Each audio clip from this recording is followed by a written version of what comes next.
Uh, Ladies and gentlemen, thank you very much. This is our second and distinguished series for the LA County Asian American Employees Association Distinguished Speaker Series. We're arranging these events monthly where we would have distinguished speakers to come and speak to us. I'm happy to announce that tonight, we will be having Hyepin Im and Dr. D'Artagnan Scorza speaking with us tonight. Before we get started with this conversation, I'd like to first introduce Elizabeth Hahn, who is currently LACAAEA's Mentorship and Career Development Chairperson. She currently serves as the Accounting Manager at the LA County Office of the Assessor. She has also held roles as Executive Management Analyst, and she previously worked as a Budget Analyst for LA County Board of Supervisors.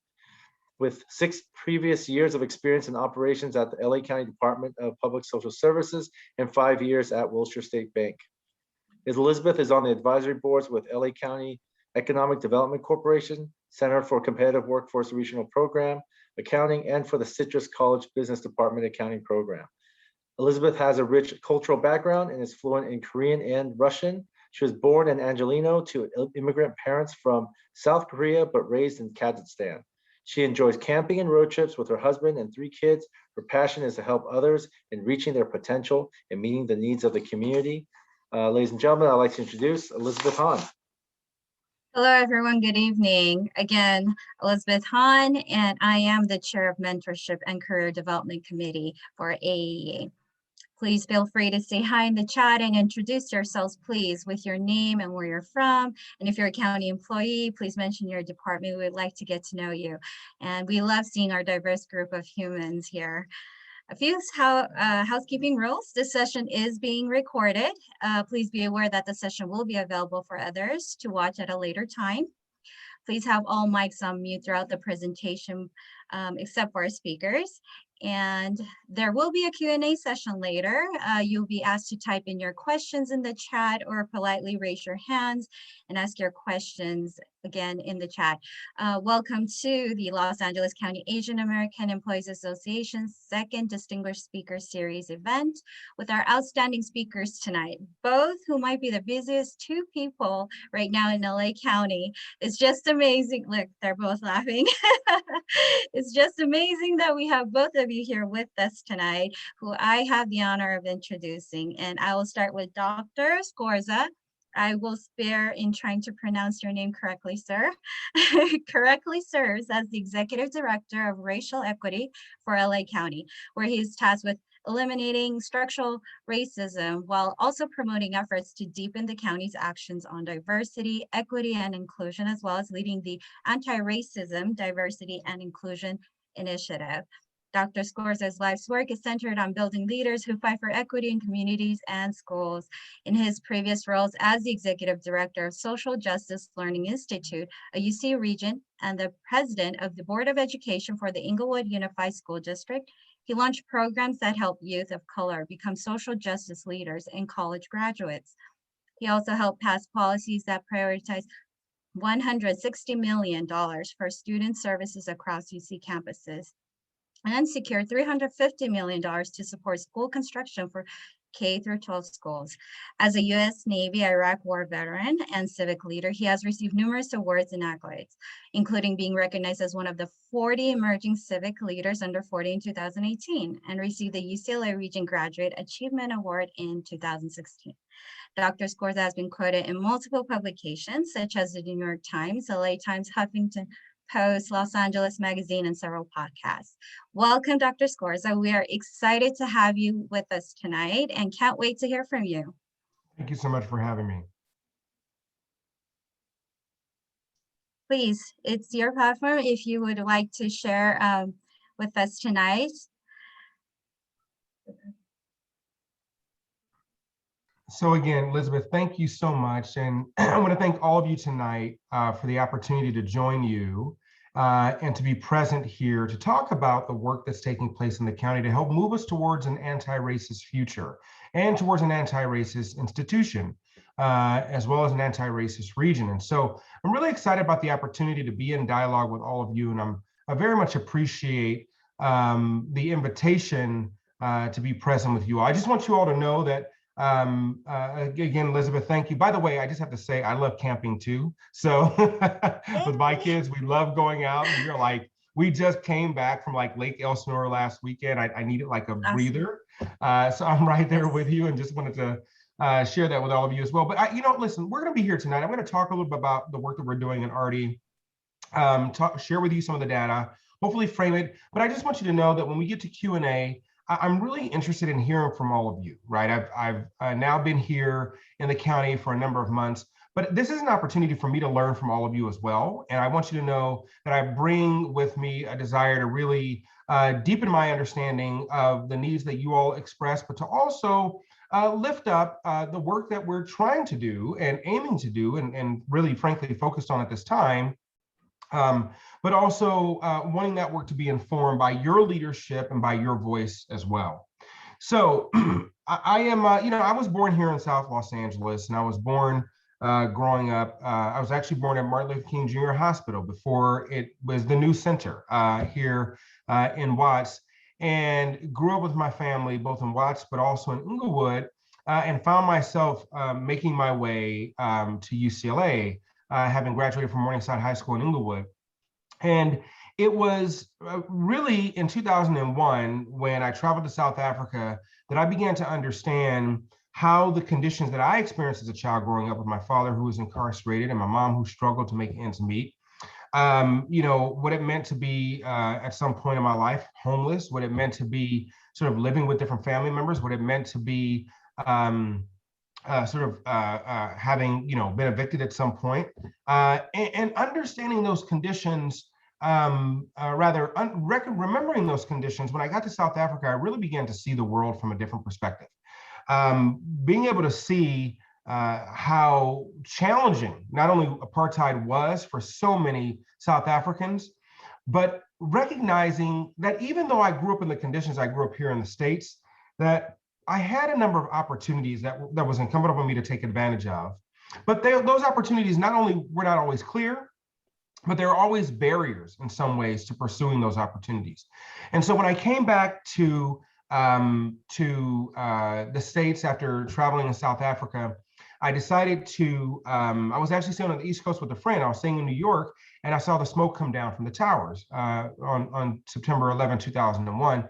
And I decided to sign up and join in the Navy and serve in the Navy for 5 years, got deployed around the world, traveled to many Southeast Asian countries, from Singapore to Japan to Polynesian islands to Palau, was in Hong Kong and Thailand and the Philippines and Indonesia, and visited in East Timor, and really got to understand the world from a different perspective, both even being in Brunei, right? Got to really see the world in a very different way and developed a deeper cultural understanding, not only of the region, but of myself as an American, and began to see the relationship, began to see the connections to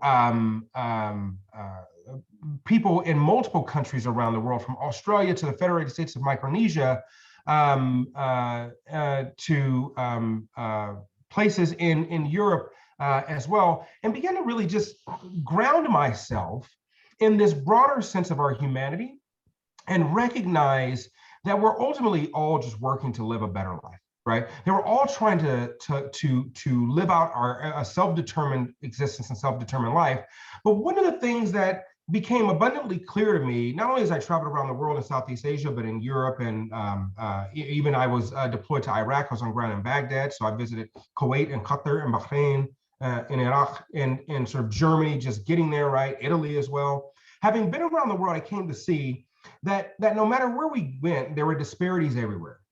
And in addition to those disparities, there were decisions that people made, people who sort of had, who were in positions of power and positions of authority were making, that could either improve conditions for people or make those conditions worse. And having grown up here in the States and having grown up in the situations that I was in, I began to connect with and understand how important it was to relate to, but also understand how many of the disparities we experience are structural in nature, right? They're based upon the ways in which ultimately decisions are being made by those who have the power to make those decisions. So we're going to talk a bit about what that means. Now, we know here in LA County, for example, right? It doesn't matter in some ways where you go around the world, but even here in LA County, we still see folk dealing with economic, educational, health disparities, depending on where you live, right? Even here in America, in one of the richest countries in the world, we still see folk who face higher rates of infant mortality or maternal health, right? We still see disparities in our communities, but we don't often really understand how we get here, even as it relates to COVID, right? The mortality rate for Asian Americans, African Americans, and Latinos or Latinas is much higher than our white counterparts. You know, even in communities where folk are dealing with issues related to concentrated and accumulated disadvantage or poverty, we see the pandemic affecting folk in terms of their ability to afford rent, to maintain stability in their houses, as well as to be able to deal with and face food insecurity in their lives during the pandemic, right? So we see the pandemic exacerbate these conditions for many of our families, African American, Latino, and Asian and Pacific Islander as well, especially Native Hawaiian and Pacific Islander are among communities in Los Angeles County. So when you really begin to take a step back and disaggregate and pay attention to the material conditions that people are facing, and we strip away this idea that it's just one population, right? Just Asian American or African American, really begin to look at the conditions that different communities and different peoples are facing, we see the disparities very clearly.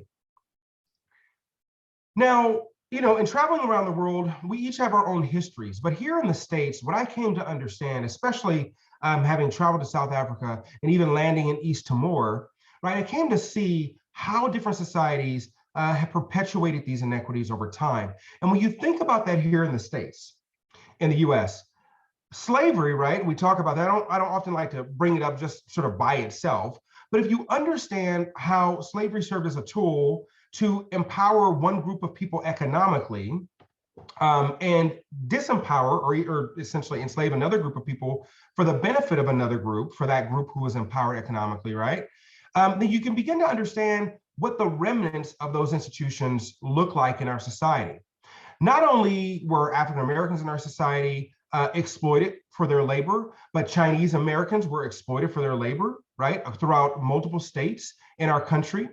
And you see that taking place and showing up during Jim Crow, as well as more recently in our institutions and our systems with laws and policies that were passed, like the Chinese Exclusion Act, with laws that were passed here in California, making it illegal for Asian Americans at the time considered Chinese and Indian.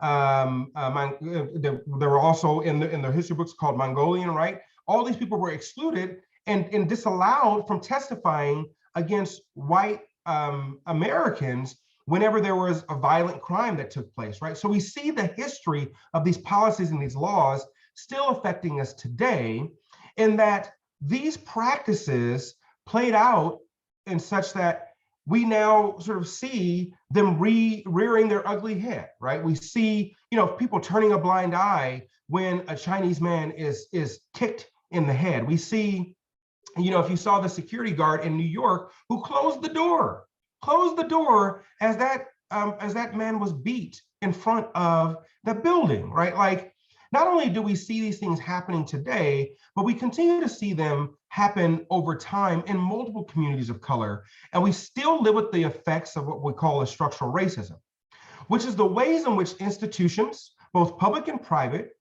either operate to exclude, exploit, or control the life outcomes that multiple communities attempt to achieve, or the milestones we're trying to achieve over time. So LA County was really bold and said, hey, we recognize that race is holding people's lives back. We understand that it's affecting people.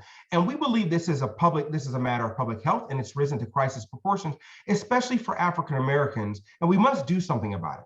So the county, after the death of George Floyd, launched and created an 8th board-directed priority to address racism as a public health crisis and establish an organizational unit within the CEO's office, the Chief Executive Office within the county, to help evaluate county's policies, practices, programs, and operations through a lens of racial equity, as well as develop a policy agenda to dismantle structural racism here in LA County, but also throughout the state and throughout and at the federal level as well.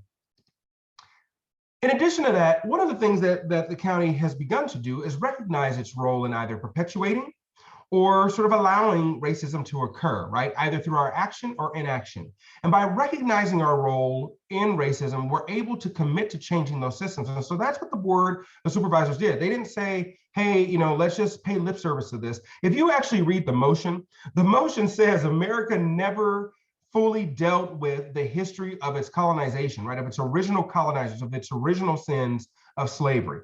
And the way in which race has been used to justify harm towards certain groups of people: Asian Americans, Native Hawaiians, Pacific Islanders, African Americans, African immigrants, Latina Americans, Mexican Americans, right? The ways in which race and racism is used, it ultimately constricts or restricts our ability to be self-determined. So the board, in developing the Anti-Racism, Diversity, and Inclusion Initiative, has charged me with not only helping us recognize our role, but changing those systems, changing the policies, changing the structures and organizational practices that limit people's ability to be self-determined or that exacerbate disparities. Furthermore, we can also, by doing that work, we can also co-create solutions. So one of the reasons why I said at the top of this effort here, at the top of my presentation, is that I want to hear from you, is because in order to fundamentally think about how we can improve conditions for our employees in the workplace and the workforce, we have to co-create those solutions. I can't do it in Artie by myself.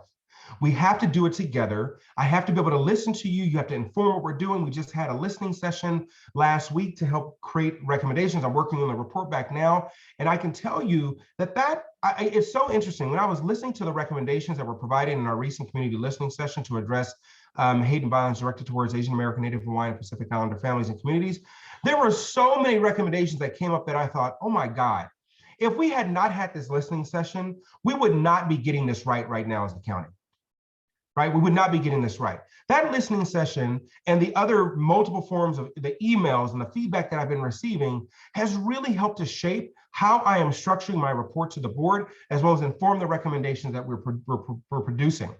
Because when you do that and utilize a racial equity lens, we can do things like promote alternatives to incarceration, or improve community safety, or improve school quality, or increase economic mobility. Because ultimately what we're trying to achieve is racial equity in our society. In other words, we want to create a set of conditions where no one's race will prevent them from benefiting, or no one's race will cause them to be more burdened by society's actions or activities, right? Meaning race should no longer be a factor in whether or not you do well in our society or whether or not you do not do well. And so to get to be a racially equitable or just society, we have to take into consideration the ways in which our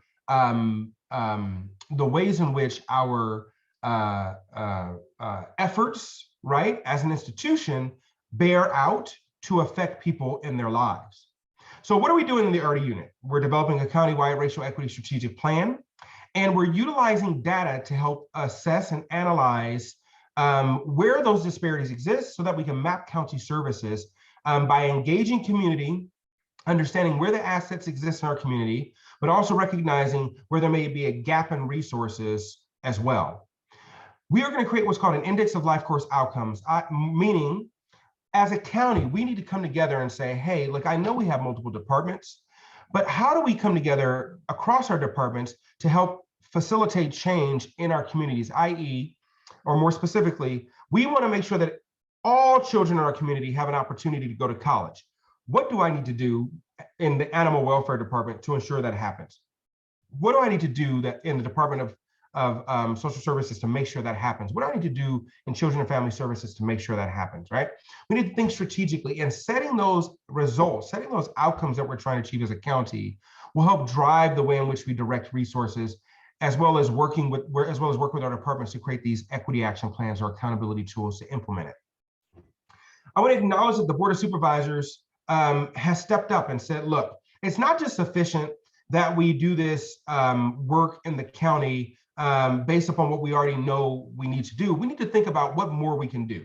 and about 2.5 weeks ago, about 3 weeks ago, actually passed a motion calling upon my unit to work with multiple departments to figure out how can we help take this to the next level? How can we make sure that our Asian American, Native Hawaiian, and Pacific Islanders and other Pacific Islander communities are supported so that we include the AAPI community in the ARTI initiative and integrate that in the work that we're doing, not only for African Americans, but for Asian Americans and multiple communities, so that ultimately the county can do more to address these issues and to address the crises that we face here in Los Angeles County as well.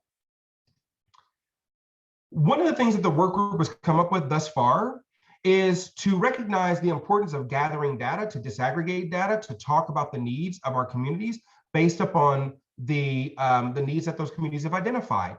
And so we're exploring what it may mean to expand our ARTI Research Consortium, as well as taking steps to launch a $1 million fund to invest in this work to lift up and celebrate the cultural heritage of communities of color, including our Asian American, Native Hawaiian, and Pacific Islander communities. To explore not only data trends affecting multiple communities of color, but to explore how that's affecting promotion opportunities, for example, for African Americans, Asian Americans, Native Hawaiians, and Pacific Islanders in the county. To facilitate and commission opportunities to celebrate those stories through special artistic endeavors, such as performances, through theater arts, through performing arts, through music, through visual arts, right? And to incorporate those arts into community activities, as well as into internal county convenings, even in our buildings and our facilities as well.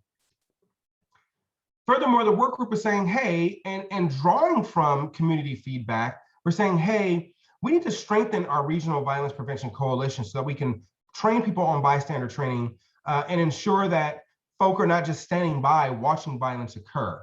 We need to explore ways to increase language support for services and resources in the delivery of our county activities. We also need to increase support for alternative public safety measures. A lot of folk who attended our community listening session said, literally 95% of people said, it's not that we need more police, it's that we need more safety, which means that we need more people in our community to step up and find ways to help improve safety within our communities. Folk recommended like community safety work groups, right? They recommended delivery services for food so that elders can get support, right? We can expand our delivery services so that Asian American, Native Hawaiian, and Pacific Islander elders in our community are not having to go out late at night, for example. There are all kinds of things that the county can actually do to expand services, including providing contracting opportunities for small businesses, Asian American, Native Hawaiian, and Pacific Islander-led businesses in the county as well. So when we get to the Q&A session, again, I want to hear from you, right? What more can we do? How can we help strengthen this work? And what issues are important to you, right? What do you think matters? What can we do in the ARTI unit to support our communities of color? And then how can my office directly support you all in your department, you and your community-based organization, within your agency? And then what would you like to see the county do differently, right? If you had a magic wand and you had one sort of wish you could wave, or you could achieve, or one wish you can make happen, what would that be, right? And so when we get to that Q&A session, I'd be more than happy to either hear your thoughts about these questions or other questions. But in the meantime, Elizabeth, I want to go ahead and turn it back over to you, and thank you all again so much for allowing me to be here with you tonight. Thank you, Dr. Scorza. This was awesome. And thank you for all the insightful information you have shared with us. And it provided us all a clear picture of what currently is happening in LA County and what actions the county is actually taking. And I was at the listening session, was it last week? And, it was a very fruitful session. And I'm glad that all these points have been already included in your slides and information. So it's awesome to hear that. And it's just refreshing for us as the Asian American community to hear these things being mentioned and addressed directly by the Board of Supervisors and our executive level directors and so on, and departments. And so thank you for that. And, and the fact that how serious our government is taking this is really important to us, and that it's actually ready to listen to our community. So thank you. you. And we'll wait for the questions, which I also have a lot of questions. And are you sure you want to grant us only one wish with that magic wand? You get as many wishes as you want to. All right. All right. Everybody heard that. Okay. Our next wonderful speaker is Ms. Hyepin Im. Hyepin is the president and founder of the Faith and Community Empowerment Organization, also known as FACE, a national nonprofit involved in empowering nonprofits and churches to leverage their resources by building capacity, leadership, and partnerships in economic development, serving as a bridge between the Asian American community and the greater community at large. Since its inception in 2001, FACE has had over 800 partners ranging from the White House to Fortune 500 companies. She's a former U.S. presidential appointee on the board of the Corporation for National Community Service, frequent speaker who has been on CNN, NPR, LA Times, Washington Post. She has presented at numerous conferences, including those at the White House and U.S. Department of Labor. She has degrees from UC Berkeley and USC and an MDiv from Wesley Theological Seminary. Successful initiatives include educating over 7,000 home buyers and helping them receive over $1.4 million in down payment assistance, saving over $83 million in assets from foreclosures. I'm sure the numbers have been changed and updated by now, and hosting joint conferences, of course, with the White House again and the Housing and Urban Development Department. And on April 1st of this year, Hyepin spoke with Vice President Kamala Harris at the COVID-19 Community Corps, which is a new public education campaign launched by the Biden administration. She spoke about the importance of getting the vaccine to Asian Americans, talked about inclusion, discrimination, better efforts in response to COVID-19, and its disproportionate impact on the communities of color. FACE is currently speaking out against Asian American hate crimes, convened AAPI faith leaders to discuss and share ideas with the White House, and has released an official statement on demands and anti-Asian violence. All right, Hyepin, the platform is yours. Welcome. Yes, thank you so much. I know that it's late in the evening. I hope people had a chance to eat dinner. I'm not sure. I don't think I have. So I'll do my best to go through this presentation. And thank you, Dr. Scorza, for your presentation. It was very informative. And I hope that my presentation will help lead to a more fruitful and meaningful discussion at the Q&A section as well. So with that, I'm going to share my screen and I'll take it from there. Let's see.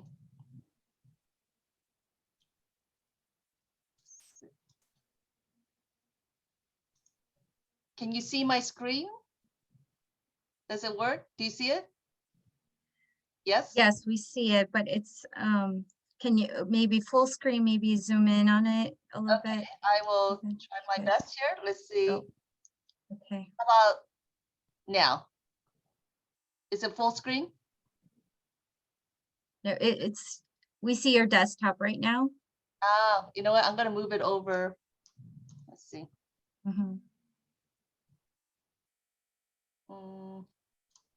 Let me unshare. Let's see. Stop sharing. And then I'm going to move it over here and then try to put it that way. Let's see.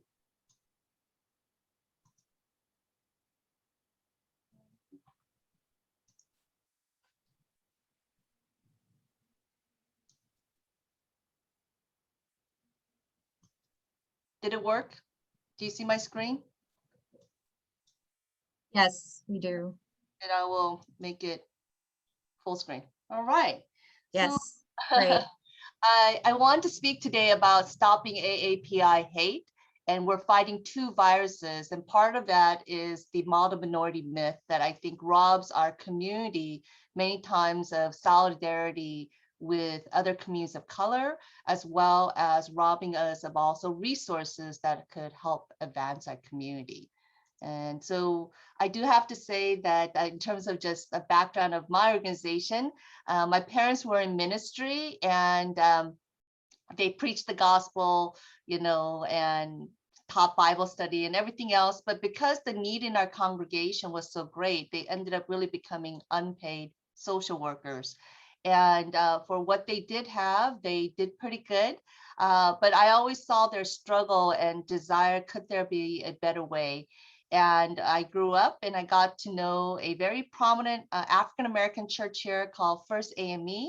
And I saw the church doing the very same things my parents were doing, but by creating an affiliated nonprofit, they were able to partner with the broader community, whether it's with government agencies or corporate America and others. So their offering was $3 million, but they brought in an additional $12 million. And so with those resources, they could hire and pay their workers, but more so their impact, the quality and the quantity of assistance was a day and night difference. They had everything from feeding families to small business loan programs to venture capital to senior affordable housing, everything else. And as an Asian American and a Korean American coming out of the LA riots, I saw when our community was kicked down and crying. I mean, out of the $1 billion in property damage, over 40% were incurred by Koreans. And yet, instead of being treated as victims, we were looked upon as perpetrators.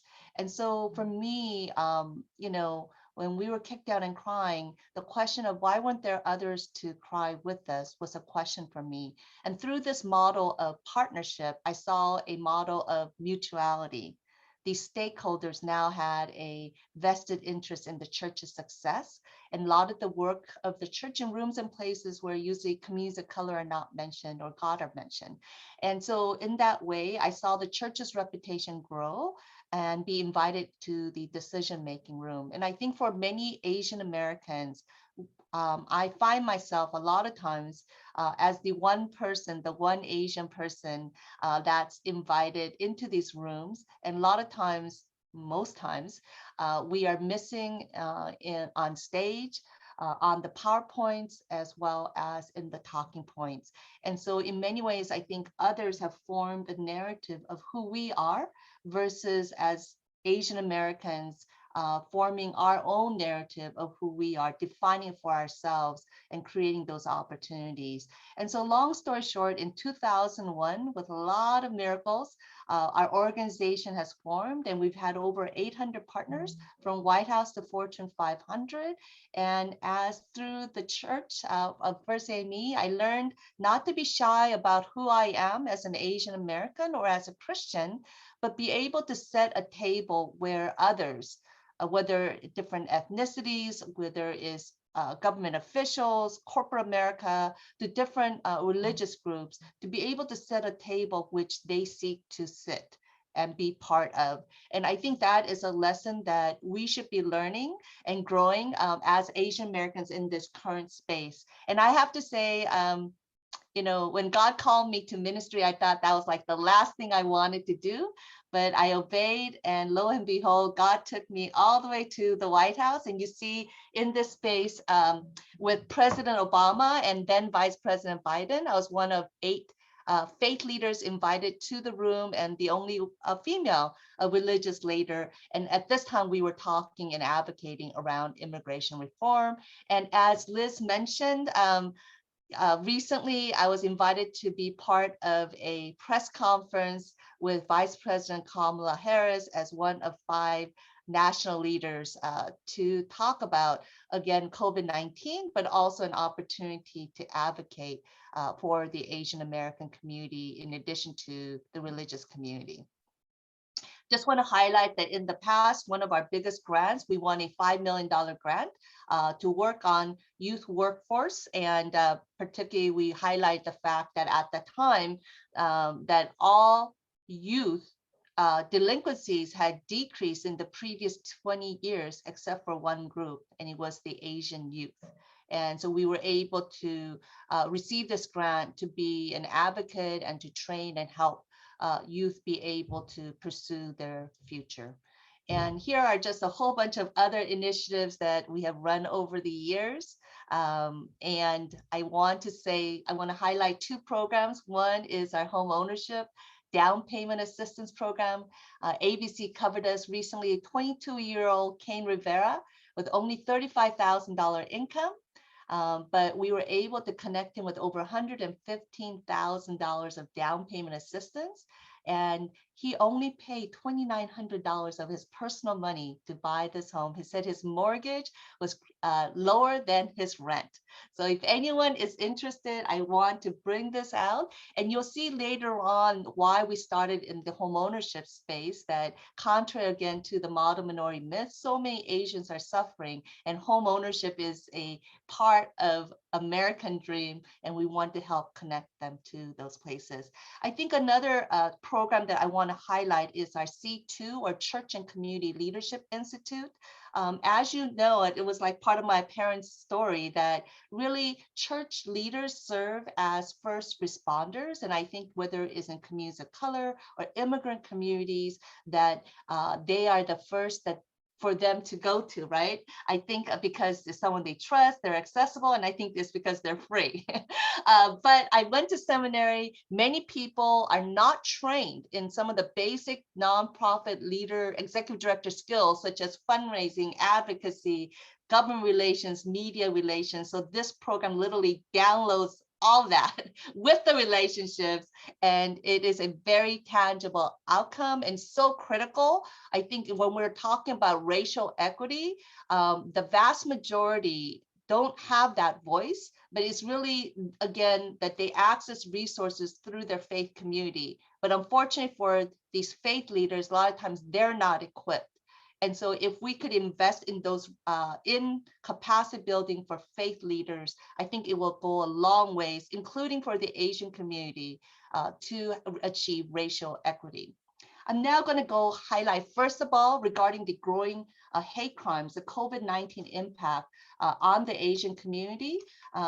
I think that, as you may have heard, there was over 3,800 incidents, and actually 60% of those who reported were non-Chinese. Even though President Trump referred to China virus, coronavirus, it didn't matter as an Asian American. It didn't matter whether you're Chinese or non-Chinese Asian. We were all impacted. And you'll see that a lot of the elderly, the young folks, and women were disproportionately impacted as well. And so I've lived in the United States over 40 years, and I even lived through the LA riots, but this is kind of the first time that every day, I mean, I'm feeling this fear and looking over my shoulders and telling my friends and family members to watch out. And this is an everyday conversation that we've never had to have in the past. And so I just want to highlight that.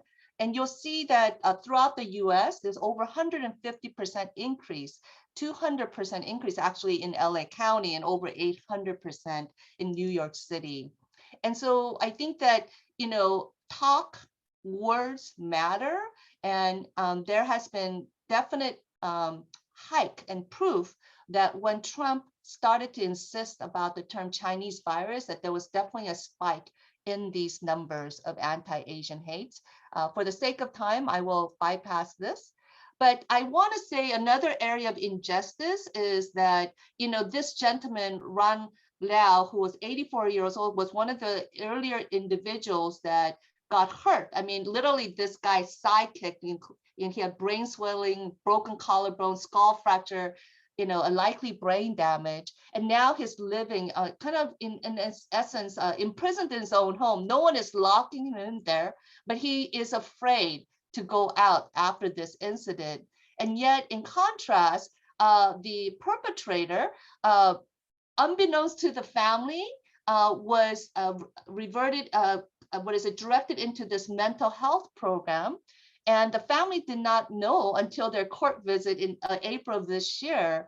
And basically, now he's living a life where he has a job, and he's living with his family, in contrast to this 84-year-old. And so again, this gentleman had no jail time as well. And so I think that for the Asian American community, as again, during the LA riots, the police were not there, the government officials were not there to protect our community. And it seems in many ways, the criminal justice system also has not been responsive to some of the pains. And so I think that as we are living in a multicultural society, this balancing act needs to be done. And you'll see here in terms of just mental trauma that for the Asian community, a significant increase in depression, stress, anxiety, as well as somatic symptoms as well. And so, after President Biden, I think many of us had great hopes that things would change with President Biden.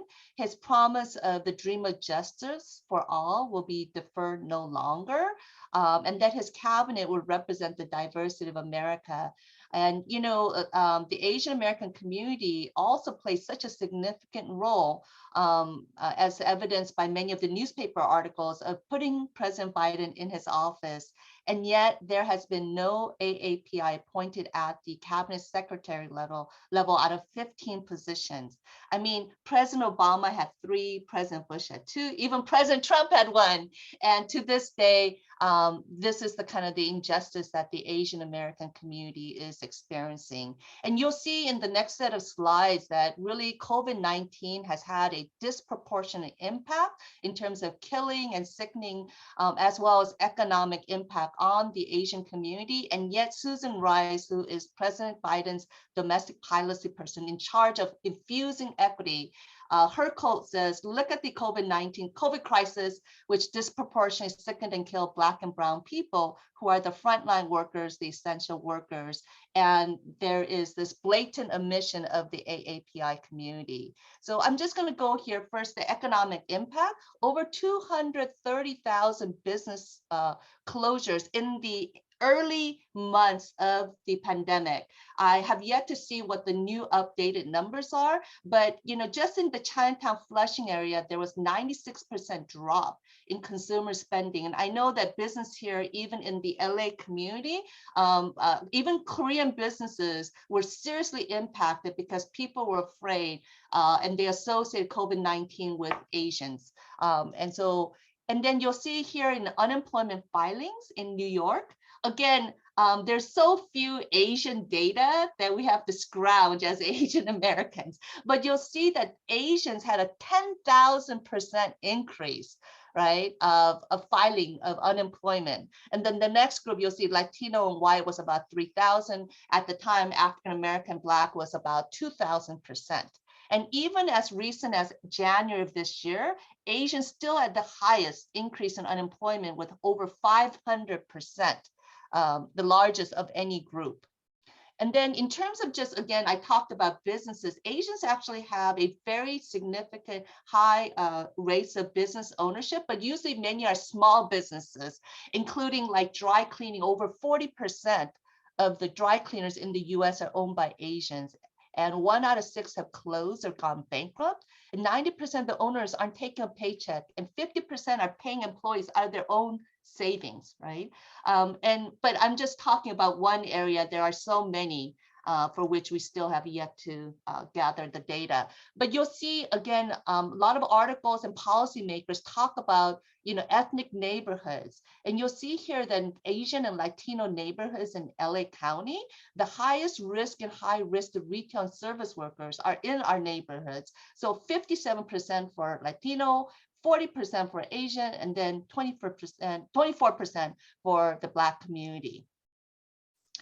Let's look at health impact. So in May 2020, actually Asians had the highest death rate in LA County. The next group, which was not much of a difference, was Black, right? But I really did not hear any elected official lift this up and reach out to the Asian community and say, how can we help you?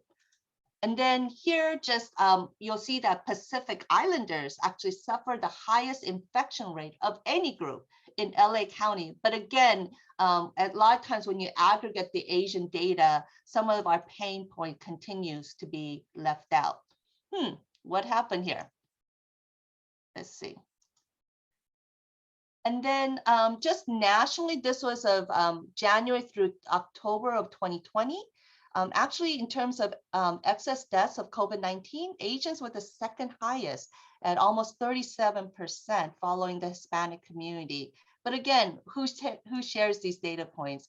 And it's really sad that it's not just the non-Asian community or our policymakers that don't know about our own data points, but as Asians, we don't know because no one lifts these data points. And you look at the 6 major cities where Asian Americans populate, again, Asians are disproportionately impacted in terms of death rates to the overall population. In LA, it's like 4 times, as big, right, as well. And then the 6 states, again, California, 8.4% for Asians versus 2.6% for the general population. And when you disaggregate the data, you'll see that South Asians and Hispanics actually had the highest infection rate here in New York hospitals. And then Blacks, South Asians, and Chinese had the most hospitalization in New York hospitals. And then Chinese actually had the highest death rate of any group as well. And, even for me as an Asian American, I think the reason why they were hardest hit even threw me off. High rates of obesity, diabetes, high blood pressure, and they're more likely to come from lower income frontline workers and not able to work remotely, including taxi drivers, restaurant, retail, and domestic employees, and multiple generations living in crowded housing. And so I do want to say, again, Susan Rice mentioned about frontline and essential businesses, but 1 in 4 Asian Americans work in hospitality, leisure, retail, and other services, right? These are businesses that had to continue. And you'll see here that also in terms of healthcare, 20% of all physicians and surgeons are Asian in this country, even though only we are like 7% of the nation's population, almost 10% of nurses and 70% of the pharmaceutical industry. And if you look at healthcare workers, in California, 26% of all healthcare workers are Asian, but no love. And just more of the sectors. And then I just want to highlight again that when crisis occurred, again, churches are the ones that are the first to respond. And whether it's blood drives, donating meals, you'll see here this one group, they had a telemed service. 90 members were in this telemed service who were providing medicine, dental, and counseling services, right? To some of the local churches here. A news story, I think they gave now more than $150,000 in benevolence fund, feeding more. I mean, I know this number has increased in terms of frontline workers. The First Progressive Church gave away 50% of their church bank account as well. And then just Asian Americans living in fear. I saw this data point that we are Asians have the highest rate of being victimized of violent crimes outside our own community. And so, Pew did a research on, who do you believe faced the most racism during the COVID-19 outbreak? And everyone said Asians, and then African American, white, and then Hispanic. And this is also room for solidarity that I want to share this for the next set of slides. But they looked at Black on Asian crime to Asian on Black crime, because in the recent optics, you'll see that optic. And so I think it's a room for solidarity and for discussion. And basically Black on Asian crime is 208 times more common than Asian on Black crime. And so here it says that Asian and Black Americans are more likely than any other group to say racism towards their racial or ethnic group is because of COVID-19, right? And you'll see whether it's a fear of physical attack, Asian the highest, but it's Black second, right? Or subjects of racial slurs, Asian, and then Black. And then, people feeling uncomfortable around us, Asian, then Black, right? And then fear of wearing masks, I think, is one area actually where Blacks have even greater fear. But again, Asian Black is the highest. So again, just by demographics, race, Asian political standing, this is something that has impacted definitely the Asian community most, but the Black community are just as similar. Now, the last piece is on the model minority myth.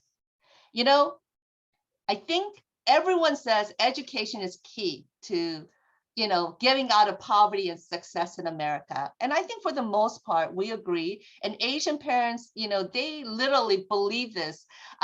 you know, because in our home country, Asian is it. I mean, education is it. There are no other options. And so my parents personally came to America for our education. And I can remember, this is when my mom was working and earning minimum wage. Like at that time, I think it was like $3 an hour, something like that. And every hour that she was off work was very precious because we had no reserve, we had nothing. And yet, you know, one time I got sick, like literally I was keeling over. I had huge fever blisters, but my mom begged me, please, if you could just at least put your foot on the campus. And if you get really sick and you can't stand it anymore, I'll come and pick you up. So that is kind of the extreme measure in which not just my mom, but Asian parents are willing to sacrifice their health insurance, vacation, new clothes, going out, everything to advance their children's education. So you'll see that at all levels, Asians do shoot through the roof. But I do want to highlight that there are over 80 Asian groups under the roof of AAPI. And for the Pacific Islanders, actually, they have the highest high school dropout rate of any ethnic group. And so with all that education, you would think, okay, you know what, Asians are going to do well. But if you look at the study of the likelihood of being promoted to management, the blue is the private industry. Asians have the lowest at 55% likelihood of being promoted to management, Blacks 65%, Hispanics 74%, and for white 111%. So when you look at universities and federal government, you would say, you know what, you know, with all that regulation, discrimination should be less. And so actually, if you see for the Black community and the Hispanic community, it actually does improve significantly. But what is ironic is that for the Asian community, it drops significantly, 41 and 30%. And so for the Asian community, you know, the parents think, okay, education, we did our job, you know, and they sign off. But really, this is where for Asian Americans, because again, the model minority myth, there tends to be very little investment in mentorship and guiding them, right? And so a part of that, I think, leads to this low numbers in addition to discrimination. So I just wanted to take a quick look at LA County. Again, my access to data was very limited, and perhaps, you know, Dr. Scorza, you could help correct it or update it. But, you know, in general, the LA County AAPI population is about 15%. I was told that out of almost 100,000 employees, county employees, about 20% are Asian. And yet, right? So I was impressed that there were 20%, but usually in most places, Asians don't make up a significant number. So I was going, yay, wow, 20%, that's impressive. But then when I looked at the county department heads, 0. And then the next level is chief deputies, only 2. And then I thought, you know what, let's take a look at the county supervisors in terms of AAPI staff. And I looked by each supervisor district. So District 1 is pretty good, 19%. Even District 2 is pretty good. And even though it's still lower than the 15% of the county population, but you know, for District 3 and District 1, it is really low. And again, you know, each supervisor represents more bodies than the state senators. And, you know, each person represents, you know, serving so many people. And yet I think that this is an area for improvement in serving the Asian community as well. And then I want to take a look at the home ownership rate. If you see here, contrary to the model minority myth, Koreans actually have the lowest home ownership rate of any group, right? Very similar to the African-American community. And then nationally, I literally got this yesterday because I wasn't sure what it would look like. But here you'll see that actually even here, nationally, Black and Korean is at the same rate in terms of low home ownership. But you'll see a lot of other subgroups of Asian American, where there's NHOPI, Guamanian or Burmese, Bangladeshi, Samoan, and other groups, the Nepalese, they are even lower than the Black and Korean community. And then there's a whole bunch more, right, that are also, again, at similar places, but no one focuses. And there's so many initiatives that I have seen addressing racial equity or inequity, but they continue to leave the Asian community out. And then I just want to take a look at the home buying process. I was shocked myself. Asians had the highest discrimination rate in terms of the home buying process. But again, African American, Black, Hispanic, Asian, very similar. And then you look at the rental process, and Asians are still right there, actually at the second highest. So again, these numbers actually, even as an Asian American, surprised me. I'm sure for others, even so. In the criminal justice system, for juvenile youth, they should be tried in juvenile courts. But actually, Asian and Latino youth have the highest rates of being tried in adult courts versus juvenile courts. And then once tried, actually, Black and Asian youth are in prison most. And so again, the color of justice, it's not applied evenly. And I know that the whole George Floyd and everything else has heightened and raised awareness. But again, the Asian community continues to be left out. And I know that next year is the 30th anniversary of the LA riots. And I know that there has been, again, I think a great room for still understanding, mutual understanding. And I do want to say that a lot of times, particularly because my greatest mentors have come from the Black community, and yet when we talk about Korean store owner and Black customer, I see kind of a Dr. Jekyll and Hyde look when I talk about the pain of our community. And if I did not believe these were good people, I would almost blow them off and say they're just bad people. But knowing that they are good people and yet they were responding this way really, moved me to seek understanding. And one of the things I realized was that, that there are certain narratives that are told about Korean/Asian store owners that put them in the category of evil. And I think that there isn't much of a understanding of the Asian community and kind of the pain points that I was able to share a little bit today. But really, for many of them, they end up in these businesses not out of aspiration, but because of lack of options with high language barriers. And, this, what is it, convenience store employees, they suffer from the second highest rate of workplace homicide. So number one is the most dangerous job is a taxi cab driver. The number two is these convenience store employees. And many of them work very long hours because they can't afford to hire anyone. It takes two people, two shifts. And because they can't afford it, they end up taking on the double shift and using family free labor to do so. And so again, I think that they are also in the same economic wheelchairs as the surrounding neighborhoods. And I think that if we were to look at them with new eyes, with greater context, I think that we could come up with better conversations and better solutions as well. One other piece is around the workforce development. This was a city of LA data. I would love to get the LA County data. So actually, Dr. Scorza, one of my policy recommendations is that could we use the funds to do an audit to look at how Asian Americans are being served by the county, right? In terms of all the different departments, as well as staffing, as well as appointments. And I'm going to repeat that, not right now, but at the end, because again, it was so hard to get these data points. But for City of LA, Asian American represents 10% of who's unemployed. And yet only 6% of the workforce clients were Asians, right?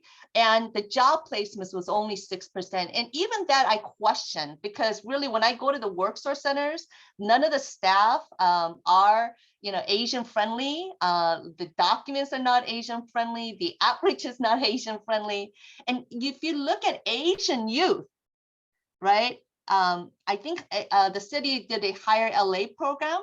Out of the 2,834 youth that were, hired or placed, only 1.6% were Asian.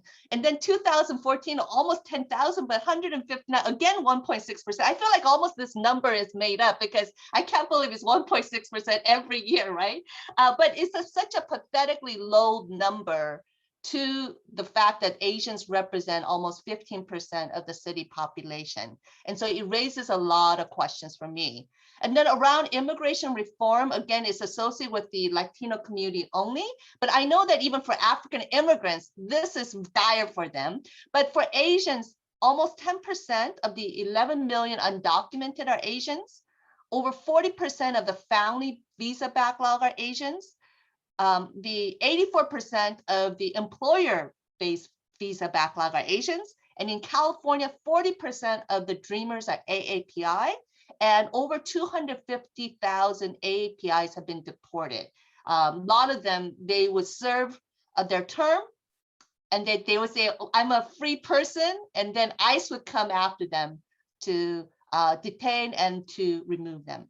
So Asian Americans just need better protection. Early on, over 200 civil rights groups asked for Congress to help address this, but it did not pass. And thank God, recently, this past week, the Senate finally passed this resolution on addressing anti-Asian hate.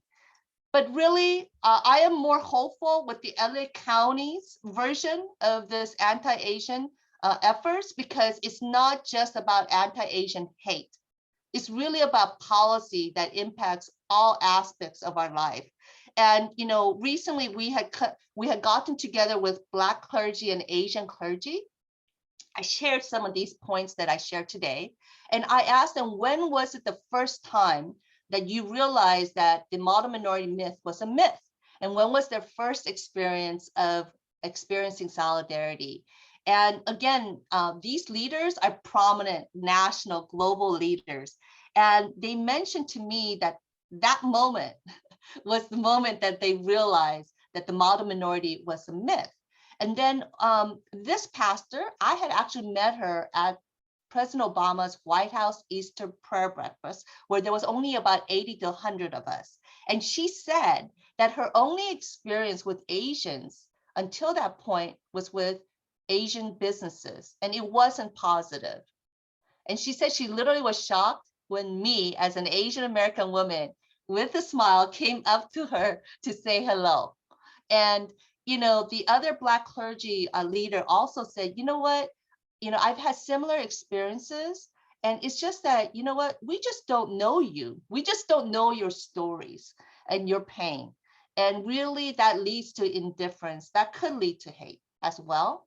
And so she came up with this motto: stop hating, start connecting. And I really think that that is truly the way that we need to make an impact in this country, that we tell narratives or myths of the other that puts them in the category of evil. And when you do violence on evil, then you're fighting on the side of good. Like if I was to punch someone that was a robber, right, I would feel good because the robber is doing horrible things. They're evil. And so I'm fighting evil, right?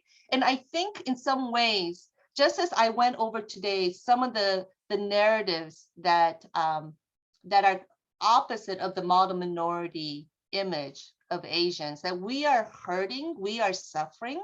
And so, I like to end by saying, many times, I like to share this example. If I need someone to jump and they refuse, I will not be happy with them.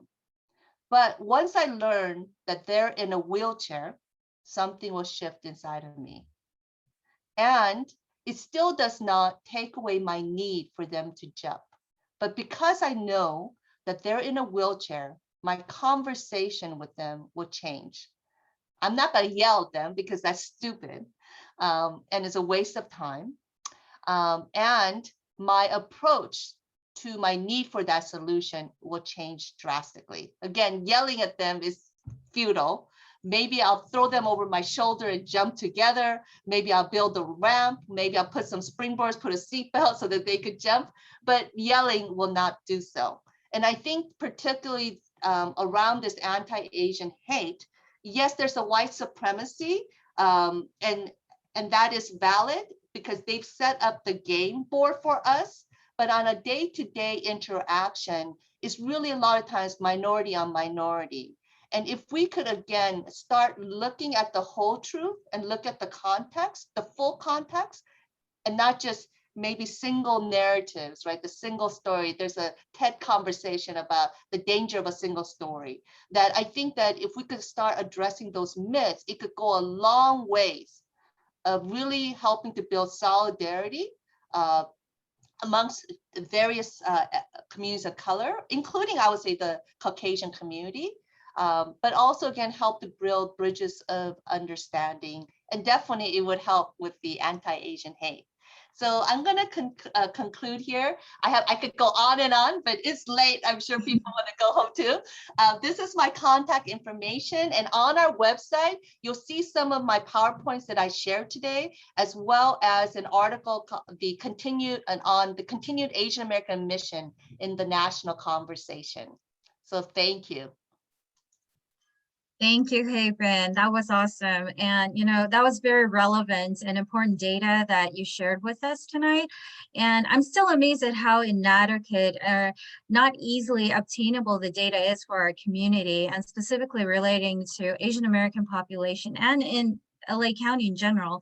So definitely it was amazing. And I love how you already answered some of my questions that I had prepared for the Q&A, which was one of them was, how do we connect, in solidarity with our brothers and sisters from the Latino community or the African American communities, and I think you already touched up on that. And thank you for kind of bringing this home, to us personal lives, not just work, not just, career, not just, oh, I want to do better in life, with my career, get more money, get promoted, but it's more about how as a community can we learn from each other and connect with each other, right? Like you said, stop hating, start connecting. I love that. And so we will go ahead and thank you for the amazing presentations, both of you, Dr. Scorza and Hyepin Im. Thank you so much. And we'll jump into the Q&A session right now. I think we have already a few questions here. If you have not seen it in the chat, feel free, everyone, please type in your questions and we'll try to, answer our panelists, our speakers will try and answer them as is they could. And what an amazing time. What ideas do you both have to improve vaccination rates amongst Asians and Blacks? Do you think language barriers and or lack of access to and understanding of internet technology has been a barrier? So I think, Hyepin, would you like to start? Yeah, so I would say that I thought for the Asian American community, because in Korea, we used to have these big like bruises, right, with vaccine shots. So I really didn't think that there would be much of a problem. But, the state reached out to us to be able to pass out vaccination codes. And I was literally shocked at how many Asian Americans actually signed up immediately. And even recently, one of my former board members, when I shared about we had access to Johnson & Johnson vaccination codes, right? He was going, oh my gosh, I need it. And he's someone that is very much, what's the word, speaks English and blah, blah, blah. But I think, again, even for myself, when I was getting my shots initially and trying to navigate, it was confusing. It was difficult, Dr. Scorza. So, I think that, so definitely then the language barriers would be even more so. Even for me, I took my shots downtown at the Eisner Center. And afterwards, they were passing out a piece of paper. And it wasn't in English, it was in Spanish only.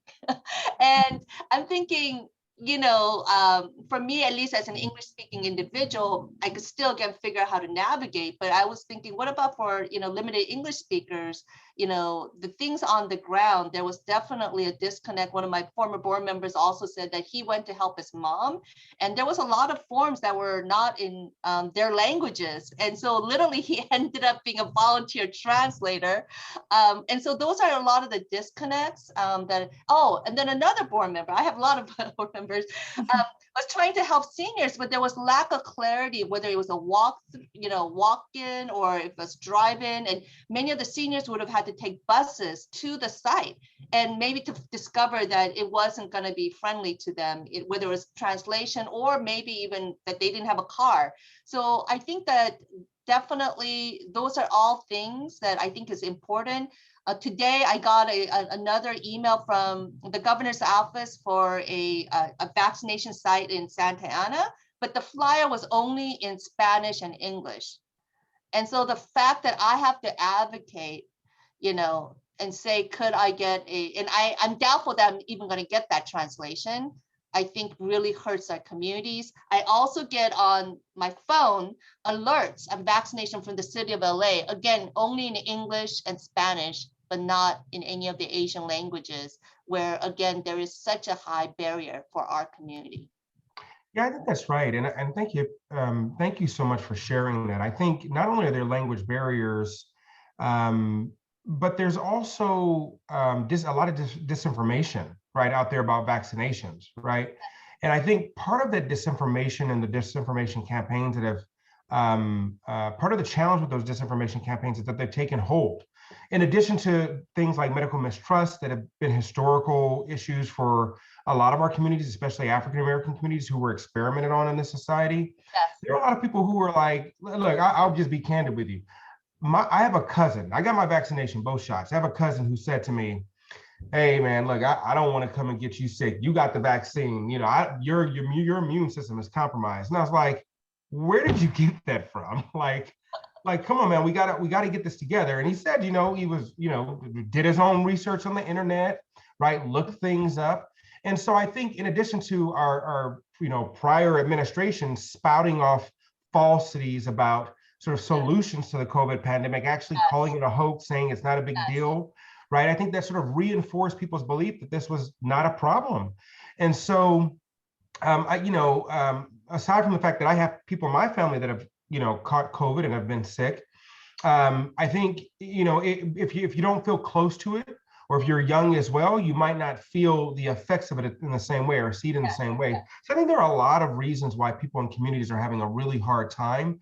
And certainly, I wouldn't even say it's the lack of access to the internet. I think people have a lot of access to the internet, especially through their phones in our communities, but younger people at least, but it's just dealing with the reality of disinformation. I agree. And actually, this is kind of interesting. So in America, people were saying, communities of color and immigrant communities are like being disproportionately not accessing, getting access to vaccine. But for many immigrant communities, they are relying on ethnic media of their home elders. We have a senior worker program, and the elder was talking about how in Korea, the politicians were refusing to take the vaccine. And so the public was upset that they felt like they were the guinea pigs. And so that process, that thought, right, mindset was being carried over here to the United States, where the seniors felt like, hey, we don't want to be the guinea pig, right? And so there is also those type of pieces. And also, again, there's a lot of religious communities. And there's been also this linkage of like being a devil's mark. I don't know if you've heard that. Yep. Well, that's right. That it's, yes, there's some religious connotations and associations with this vaccine, in addition to there being sort of an anti-vax movement, right? That's very, very prominent. I used to serve as a school board president, and we would have the anti-vaxxers come to our school board meetings all the time saying, stop requiring vaccinations. This is a problem. You're harming our kids, right? So I think it's not just one thing, but it's a combination, a series of things as well. I do want to mention though, so DPSS, Department of Public Social Services, they do a great job of translating, and they have the 7 to 9 threshold languages that all their forms are translated into, and provide services, mailing, forms, applications and stuff like that. So those who are from DPSS know what I'm talking about. So why can't we establish a policy where these threshold languages are applied throughout LA County in all departments, so So there are translation services available either internally or outsourced. It doesn't matter. But what I'm saying is that if those translation services are strictly required by one department, then it can be done throughout LA County. So if we can apply the same concept with those threshold languages, they're identified, which are the largest populations in LA County, we can apply throughout all the forms, including the vaccinations that are happening and the information and I think social media lately, LA County has been really good on, providing multilingual kind of services, in translating things, but those are just flyers, not necessarily services at the sites and so on. So just mention. I just want to say that. And actually, I know that I've had conversations with Otto, who's in charge of WEDAX, and I asked, how many, because of I saw the LA City data, like, do you have data for the LA County in terms of your internship program?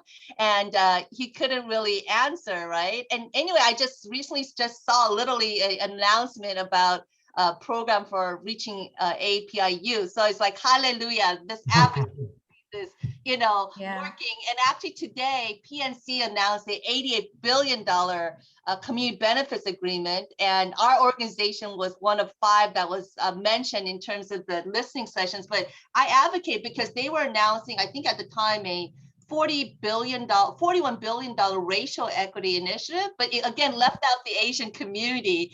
And so I do want to encourage everyone, please, be a voice. You've seen some of the data points. Go to my website, steal the data, use it, right? We sure will. But really be a voice for, the community. Yes, go ahead, Dr. Scorza. Yes? No, Hyepin, I want to say I would love to talk to you offline about your data, but I think you're right. I think data is a significant issue that we need to deal with. And I want to thank you all for putting your questions in the chat. By the way, I am drawing from these questions to incorporate in our recommendations in the report back. So I want you all to know that I'm not just like, I'm really taking them to heart and taking this conversation to heart. I've been taking notes to incorporate it in that feedback, including Elizabeth, your recent comment around threshold languages and making sure that information is provided. So if you have additional recommendations, please do let me know. I just want you to know that I am gathering that. But I also want to acknowledge and recognize what Eddie's question was as well about why Asian and Filipino split up. And Eddie, the data that I presented came from LA County's open data portal, and it has it listed that way, likely because it is a statistically significant number of people. But one of the things that I want you to know that we're exploring in the county is disaggregating data. So even though you may see at the very bottom of that open data portal, it says like Native Hawaiian or other Pacific Islander, and it actually says 0%. That is actually not probably true. But one of the problems that we have in general with racial, with data about racial demographics and categories is that 1, we're not collecting it. And then 2, we are not identifying it clearly. And so one of the things that my office is looking at right now is how we can better align the collection of data across departments so we can disaggregate for different populations, because I'm sure once you disaggregate the Asian American population, you start looking at specific communities like Cambodians, Hmongs, Hmong populations, et cetera, Khmer populations, right? You're going to see differences in those groups. Right. And that's going to help us better figure out how we can resolve those challenges. So I think it has to do with data disaggregation and one of the challenges that I know we're facing, but trying to resolve in the county. So I really Thank you for that. I really do want to emphasize that out of the $1 million, especially, it's not even targeting just Asians. I think it's inclusive of all groups. That's not going to go too far. But I really want to re-emphasize, could there be an audit, right, of looking at staffing in terms of resources, the people, so not staffing, funding that's given out, and then services, who is served, right, as well as appointments, on the commissions, and then staffing, even in terms of like top leadership, right? Because again, Asians have the lowest likelihood of being promoted to management. for which, again, I think mentorship is so important. From my personal experience, and again, I've been a beneficiary of mentorship from especially various other communities, especially the Black community. And they were the ones that have opened doors for me to be in these very VIP rooms. But I think for the average Asian American, they've not, I mean, their parents, all they do is say, study, study, study, you know, but no one tells them that networking is important, getting mentors is important. And so I think in terms of equity, you're looking at equity is by looking at what each group needs or what each person needs, right? And for the Asian community, I would say mentorship is one that our community needs that will allow them to lead to better leadership opportunities and also promotion opportunities. And so I really want to put that out there. And I think the youth internship will be, again, another like pipeline that could help. And another piece, and I'm just hogging up this conversation right now because I know you have that report that you need to turn in, but I really want to re-emphasize about faith leaders playing such a critical role in giving access to services. You know, I know that Supervisor Mark Ridley Thomas, he valued faith leaders, but even for him, he hit a wall, which is that faith leaders, they are not equipped. And using most trainings is just kind of training, but no accountability, no technical assistance, no mentorship. And that's what faith leaders need. You got to bring it all together to teach them and handhold them to create that synergy. But the accountability is where you could actually move them down the line. And actually then maybe in a separate conversation, I do want to talk to you a little bit more about C2 Leadership Institute, right? So I'll follow up with you, but I do want to re-emphasize that in terms of perhaps looking at your resources for that $1 million. Thank you, Hyepin. That's a great point. And I think faith community leaders are one of the first ones to go in when there's an emergency or disaster. The response is quicker than FEMA even at times. So yeah, it's definitely a good point. And there are a couple other questions, but I think in general, the questions are coming from, you know, what can we do to create that solidarity? What are your personal recommendations, Dr. Scorza and Hyepin? Like, you know, we have other, you know, associations in the county as well as other communities. We have to join together, you know, and combine our voices to advocate for each other. Like, what are some key points, bullet points, really quick you can give us here?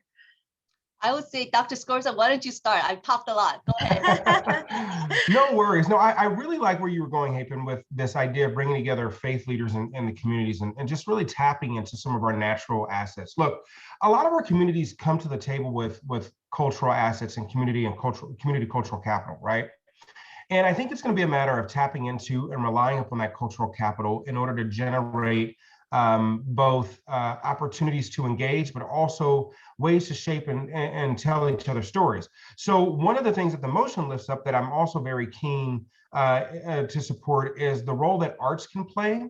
I had a really great conversation with Dan Maeda last week about the work that East West Players is doing, for example, to bring performing arts to the table. I had the pleasure of seeing Brothers Paranormal, which is produced by a very prominent artist and writer and director in the field of theater and the field of performing arts. And it brings together both Asian American and African American families to actually talk about some of these challenges between groups, right? To think about intergroup relations, to think about opportunities to generate. So I think the arts is one way we can do that, through forms of like theater, through visual and performing art opportunities. But then there's also community dialogues that we can host. In addition to, you know, some of the recommendations I got from folk in San Gabriel Valley was, and they literally said, hey, can we like just meet people? Can you just like host community gatherings so we can get together and meet each other, right? Folk are really, I think, hungry to build community and to tear down walls, right? For the past 4.5 years or so, we've been focused on building walls, but now you got folk who are like, look, let's tear these walls down, right? Let's come together. Let's have some opportunities to engage. So I think those are just very simple ways, but obviously in this virtual environment, we'll have to be really creative, but it's going to be a matter of getting us in space together, getting us in place together, sharing those stories together as Hyepin lifted up. And so I just want to acknowledge that. I think arts is a really good way that we can do that, and amongst other opportunities. And then finally, I will say that we should probably be having like meetings between our community organizers, right? Our community-based organizations and our organizers who are on the ground, because they're sort of the folk who are day in, day out with the competencies, with the leadership to bring different constituencies together to talk about how we can build solidarity as well. So I would say we need to invest in a community organizing strategy around these issues also. I love it. I ditto everything Dr. Scorza said. And I would also add, again, that whole Stop Hating, Start Connecting campaign. I hope that there could be a media campaign. There has been some conversation with the Ad Council, but I think that there could be so many different versions. I think, again, that first of all, I wish that we could create some infographics that combat that myth that we tell of one another, right? And then we could also share our own stories that, again, help with the connecting piece. I think if those two pieces could be used, that could go viral, whether it's through art, social media, TV commercials and gathering, I think it could be very powerful, as well as forums and gatherings as well. I do want to say that after the LA riots, that I saw a lot of efforts around prayer breakfast as well as, scholarship. But what I saw was that unless you, again, combat these, like the model minority myth for Asians, that people still go away with the biases. And so if you don't combat that, and I think that's where the personal stories, the model minority myth, those kind of things, and again, and vice versa, the myths that we tell of others, that we could get together all we want and enjoy each other's food, but then you go back home with, you see that more as those people are just exceptions, that really everyone else is all bad, right? And so I really hope that could happen as well. And again, I think at the end of the day, education is important, and each of us, whether it's our history or etc., so that, again, when we're in the room, first of all, we should be invited to the room. But once we're in the room, because we're informed and educated, that we could educate others as well. Thank you, Hyepin, so much. And both Dr. Scorza and Hyepin Im, I know this conversation has been too short, and we would like to hear more about it. And we sure would like to invite you guys back at another session or so and continue the conversation and hear about the updates with LA County and the community. But also encourage all of you, to be that person, that one person, and sometimes changing the narrative, it takes people empowered to help change the narrative. And that's what we're asking right now. And so definitely, we just want to remind you guys that as the Asian American Employees Association, we encourage all of you to sign up with us and find out more about us, become a member if possible. It's on our website. You can find our membership application at LACAEA.com for any newsletter updates and information and announcements. And also, again, thank you both, Dr. Scorza and Hyepin Im. I'll do the Asian bow tonight for you, and for your time and passion. Just to getting to know who you are is incredible, and I'm hoping to have you back again another time. Thank you to all the attendees for your support and joining us tonight. And anything else, Eddie? Would you like to say anything?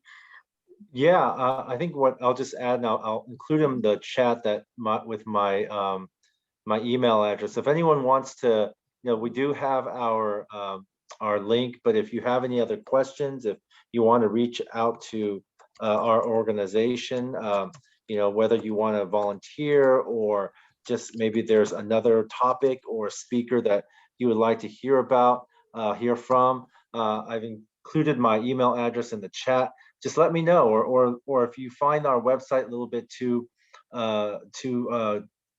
awful to navigate, no worries. Hey, we need help in revising it, but just email me and then I'll contact and connect with you personally, and we could send you an application. But also just sign up to be on our email list. And right now we're providing our notices to events, our newsletter called the Drum Circle, just to our email list.